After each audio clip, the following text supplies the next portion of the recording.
Job of the day. We are on the third day of this tilt bed. Didn't want it to take that long, but it did. I just have to do the passenger side bearings and bleed brakes. Let's get to it.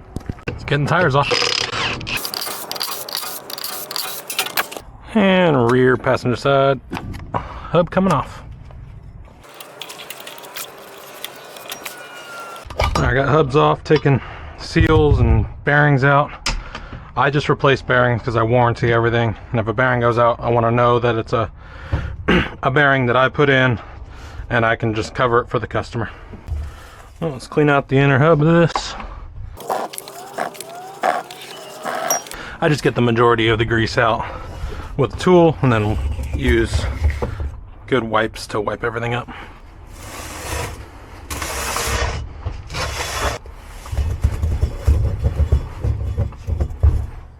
Alright, on 6 lug hubs, there's 15123 outer bearing, and there is a LM67048.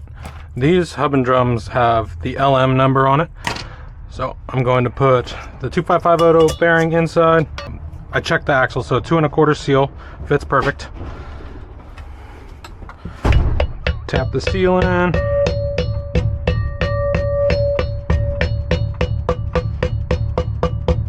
Make sure it's even, that the spring didn't pop out on it, which it did not. That's the spring I'm talking about.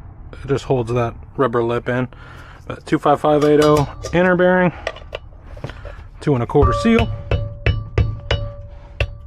And then I'm not hand packing these because these axles have the Easy Lube port, so I'm just going to use the Easy Lube on it.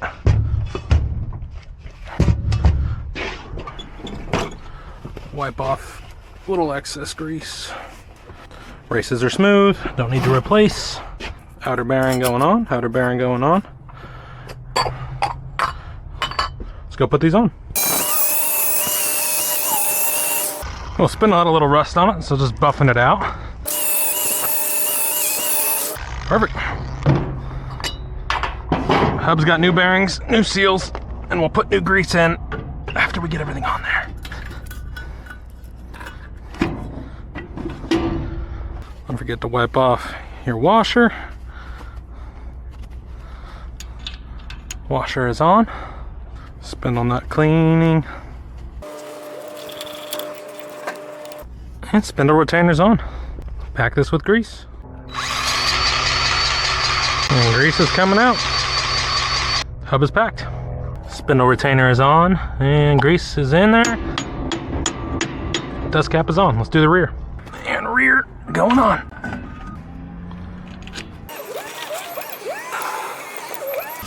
And retainer's on. Let's pack it. And hub is packed. Spindle retainer is on. Dust cap going on. I think that dust cap may come off. Yeah. New dust cap. And new dust cap acquired. And that's on. Clean up your excess grease. Let's start bleeding brakes. Bleeder bottle on the furthest outlet. Start pumping some .3 brake fluid in there. We got no air in the catch. Closing the breech. Let's go to the driver's side rear. The driver's side rear, it's open. Let's pump some fluid. And no fluid left in the line. Tighten down the bleeder. Front axle. Last 2 bleeders. Passenger side front's hooked up. Let's pump. And pumped. No air in the lines. Tight. Let's hit the last bleeder. Last bleeder is on. Let's pump. Oh, I didn't open it enough. And I have it open enough now. We are bleeding. And no air in the lines. Both passenger sides are adjusted. I'm gonna move to driver's side. Adjusting driver's side front, which was way out of adjustment. And slightly rubbing on the brakes. Last brake I gotta adjust. And slightly rubbing on the brakes. Brakes are adjusted. Let's get these tires and wheels on.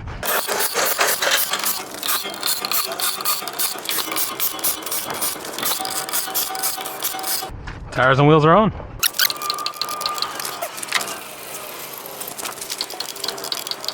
Driver's side done. Passenger side done. Well, this job is done. Do the rundown on this. New bearings, new seals, new grease. All brakes are adjusted. All brakes are bled. I put a new jack on the front, new jack plate. Put new wiring from the brake all the way to the front. Put a new 7-way plug on there.